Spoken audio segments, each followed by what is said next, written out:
Галзуу очид намсраан инх тайван.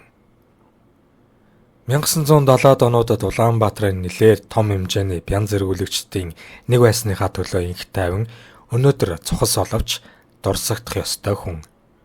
Пянцны дэлгүүр хөгжмийн аж үйлдвэрлэлийн зах зээл гэж байгаагүй шахуу тэр үед нийгэмд энэ мэт хүмүүсийн үйл ажиллагаа тун хэрэгтэй байсан юм. Одоо бол төрөлдсөн пянцны дэлгүүр оршин олонтой пянцны соёлыг эргүүлж түгээх сэтгэлтэй залуус нэг биш болсон цаг. Галзуу юмаа алдарсан намсраан инх тайван 1956 онд төрсөн мэд жилтэй хүн байсан. Энд нэг гудамжны нөхрийн тухай бичээд байна гэж бити бодоорой. Тухайн цагт инх тайван мэтийн дуу хөгжим тайртай, гадаадын дуу хөгжмийн талын бүхий л мэдээллийг ихэд дээдэлдэг. Түүнийгээ бусдтай хуваалцдаг залуусын ачаар л Улаанбаатарын төвийнхэн өөрсдөөс нь алсын алс, холын хол мэт санагддаг барууны пянцны аялгүй их шиг хавтас нүүрний гайхамшигар нүдэ баясгаж чих югаам ялааж байсныг үгүйсгэх аргагүй. Энэ инх тайван шиг мянган залуус барууны хөгжмийг өөрсдийн арга замаар түгээж байсны захын нэг жишээ нь бусдад сонсох гэж гэрийнхээ цонхыг байдгаар нь дэлгэн онгойлгож пянц тоглуулагчаа хамаг чанга дээр нь дуурган түүнээсээ өөрсдөө сэтгэлийн таашаал авдаг байсан явдал. Ердөө л энэ. Инх тайван найз нартайгаа суухдаа банзан гитар аваад Shocking Blue хамтлагийн Venus дууг заавал дуулдаг. Пянцыг нь тавьж байгаад дончтой наргагүй бүжгэлдэг байсан юм. Тэр их ганган цэмцгэр цэвэрхэн хувцлаж явна. Хаяа үсэндээ хиймийлэгчгэн. Буржгар үсэн түүнд чихтэйхэн зохино. Хүүхэд байхдаа нэг бөөрэ ахуулсан тэрээр эмчнэр хоорондоо өөрийг нь нэг их урт наслахгүй байх гэж ярилцахыг санамсаргүйгээр олж сонссон нь түүний айсцсан цаашдын амьдралд нь сөргөөр нөлөөлсөн гэж өөрөө ярьдаг байв. Нэгэнт урт наслахгүй гэдгээ мэдсэн тэрээр бүхнийг амжуулах гэж бүгдийг мэдэж сонсож амсах гэж адгсан нь галзуу гэх очийг олсон байж болох юм. Инх тайван сүлд Монгол банкны ерөнхийлөгч болсон Чулуунбат инээмсэглэлийн долгио нартай их дотн найзлана. Нэг удаа соёл эрдэнэ умгар өрөөндөө бид шин дууны бэлтгэл сургууль хийгээд сууж байтал инх тайван ороод ирлээ. Тэгсэн ч араас нь манай нэг найз үсгүй Ленин клубт кино үзсэн билет авч чаддгүй кассанд нь хүмүүс битүүш авчихж гисээр орж ирлээ. Улаанбаатарт хамгийн гайгүй гадаад шинэ кино Ленин клубт л гардаг байлаа шүү дээ. Хүн бүрэл тасалбар болоод гоё кино үзчих санаатай 2-3 цагийн өмнө дугаарлан зогсож зарим нь хажуугаар нь зүтгэж бөөн чихэлтэй шахалтаан болно.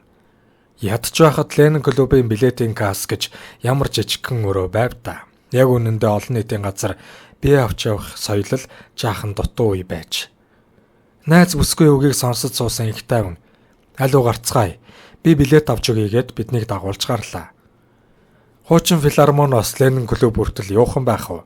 Том 30 алхам. Цугласан хүн гэдэг чихтэйхэн нүгэлтэж клубын гадуур зай завсаргүй шавчгаж. Инх тайван энэ тэрүүгээр таньдаг хүн амтан харж зарим нэгийг нь дуудаж уулзсаар жаал зогслоо. Шүгэлдэж гараараа зангаж бас нэг нөхрийг дуудаж юм шалгах юм. Илүү тасалбар л асуусан бол та. Тэгснэ над дээр ирж хүрмээ тайлснаа. Өөрөө л орхоос гээд кассын хаалгаар битүүч эхэлдэх хүмүүсийг чиглэн алхлаа. Би түүнийг арайч тийм зэрлэг үйлдэл 2 билетийн төлөө хийхгүй гэж бодож байв. Яасан гэж хаалга таглан чихэлдэж наашаачгүй цаашаачгүй болсон хүмүүсийн толгой дээгүүр тэр ганц хараалтаар сурмаг гэгч нь үсрээд гарчихлаа. Хөл гараараа дайралцснаа цохин дүлгэж байдгаараа орилж гарлаа. Тэгтэлч чихэлтэн зууралтаж байсан нөхөд захаасаа бутарч тархан тэр. Инх тайван хүмүүсийн толгой дээгүүр илэглэн цааш мөлгсөөр кассын хаалга руу орж бараа тасрав. Удалгүй хараал урсгаж хацар хамаа гараараа тагласан хүмүүс энэ ямар тэнэг дүүрсэн нөхөр вэ гэсээр гарч ирцгэн тэрүүхэн зайд тарж зогслоо. Заримынх нь хамраас цурс гарсан бололтой. Миний барагцаалснаар бараг 100 орчим хүн тэрхүү кассын умгар өрөөнөөс гарч ирсэн юмдаг. Ёстой галзуу амт юм да. Толгой өвдчихлөө. Хүзүүнд юм орчих шиг боллоо. Чихээ ураад хайчихлаа. Гэх мэтээр хүмүүс хоорондоо ярилцсан орой өчийн сэрэг агаарт тодхон сонсогдно. Хүмүүсийн амнаас болон кассын өрөөнөөс гарах халуун агаар уур болон дээш тэгдэх нь байн ирж зогсох автобусны гэрэлд сүртэй харагдана. Гоё киноны тасалбарын төлөө алдсаж шахацлтаад цаашаачгүй наашаачгүй болсон тэр олон хүмүүсийн толгой дээгүүр Инх тайван хэвтээгээрээ урагшлахдаа заримыг нь хөлөөрөө тийрж, заримыг үснээс нь зулгааж баахан дүрсгүйдсэн бололтой юм. Ер нь бол тэгж чадхал хүн ямар сайндаа л галзуу очийг авах билээ. Гэхдээ тийм ч дүүрсэн улаан галзуу хүн биш байсан юм шүү. Орсон хүн гарах боломжгүй, гаднаас хинч орж чадахгүй пигч ихэтэй байсан тэр олон хүмүүс галзуу инх тайвны нэг хашгиралтаар л бүгд чимээгүй болж тэр дороо ямар ч хил амгүйгээр билетийн кассаас гарч зогсохыг би өөрийн нүдээр ингэж харсан юм. Хөнгөө болж хоосорсон билетийн кассанд ганцаараа үлдсэн инх тайван их л додгоор алхасаар билет борлуулагч Орос хүүхэн дээр очиж дор мэхийн яслан 2 тасалбар аваад эргхэн цан зогсон жижиг цонхоор хальт харагдаж үлээ. Ийм л хиймэрт дож гэмээр юм уу галзуу хүн байсан да хөөрхий. Тэр олон шахалтсан замбрааг үзсэн нөхөд бүгд кино үзэх гэсэн үү гэдэг нь их сонь. Мэдээж ихэнх нь үзэх санаатай ч зарим хүмүүсийн яриагаар бужигнаан донд хүний карма ухах тасалбар авч бусдад амлах сонирхолтой цөөн тооны нөхөд байдаг байжээ. Хотын эвгүй гарууд ингэж хаяа олон нийтийн газар гарсан бужигнаан самууныг нам дарж журам сахиулсан удаа олон байх. Эмх замбрааг болсон олонний энэ мэт үйлдэлийг хэн нэгэн зохицуулах учиртай байсан ч хэн ч хөдөлдөггүй байсан юм. Ямар сайндаа соёл эрдэнэ хамтлагийн драмын театрт болсон их нутгийн дуулал концертын анхны тоглолтын үеэр үзэгчдийн орох хаалган дээр үүссэн эмх замбраагүй байдлыг эргүүл ротын хідэн цагдаа нар зохицуулж дийлэхгүй болоход гал командын машин 2-ыг авчирч өндөр даралттай хүйтэн усаар шүршиж байж эмх цэгцэд нь оруулж байх уу. Манай зарим тоглолтыг эргүүл ротын нохоотой цагдаа нар зохицуулж байсан удаа олон. Цагдаа нарын гарт борохоо гэдэг юм нилээд сүлд 1990-ад оны ихээр л тавигдсан. Иймэрхүү хинт ч дийлдэхгүй хэний ч үгийг сонсохгүй болсон хүн сүргийг яг тэр өөрсдийнх нь үзүүлж буй замбраагүй гэмээр үйлдэлээр нь эргүүлж дардаг арга зам тухайн цагт байсан үнэн. Улсын филармоны үүдэнд шамбаарлцсан хагас мянган хүний утга учиргүй бужигнааныг хогийн цогцлмаа гэж алдарсан эмэгтэй ганц хашгиралт учрыг нь олж эмх журамд оруулдаг байсан юм.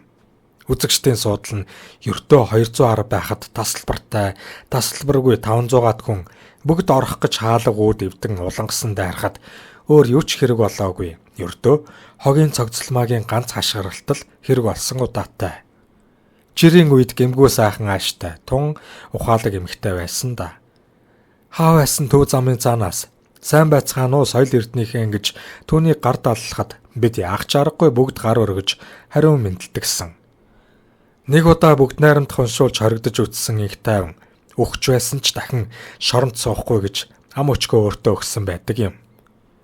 Тэгээд нэгэн хэрэг явдлын үүднээс яахааргүй баривчлагдаж магадгүй таслагдах дээрээ тулсан нь 1982 оны намар цаг.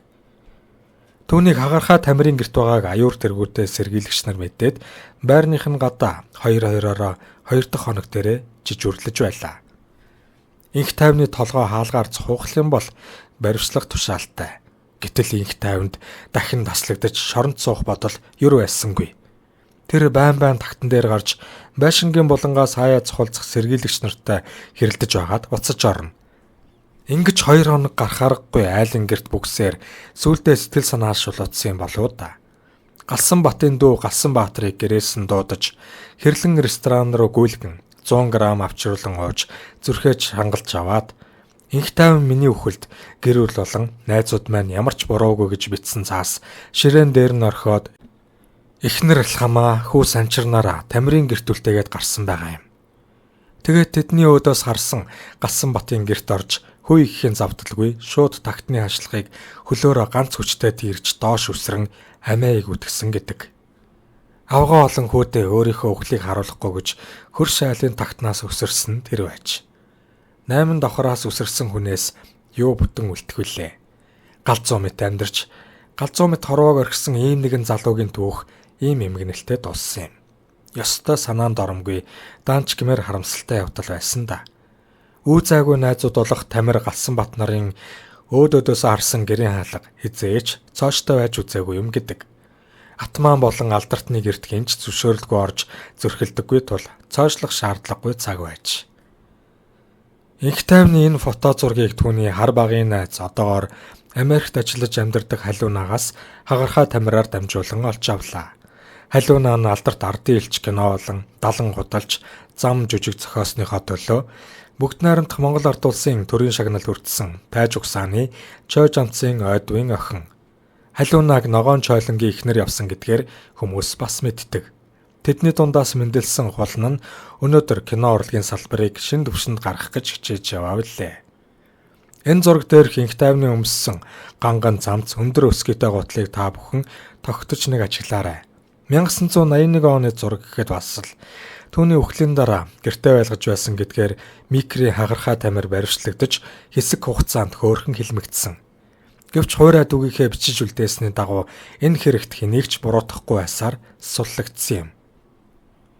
Нийгмийн дунд хязээч нэр хүндээ алдаагүй тэрээр хүрэл зэвсгийн үе хүнний үеийн дурсгалыг бидэнд байдаг шатлаараа ойртуулж өгсөн манай нэртэй түүхч археологч доктор Сэр Од Жавын хүү илээ.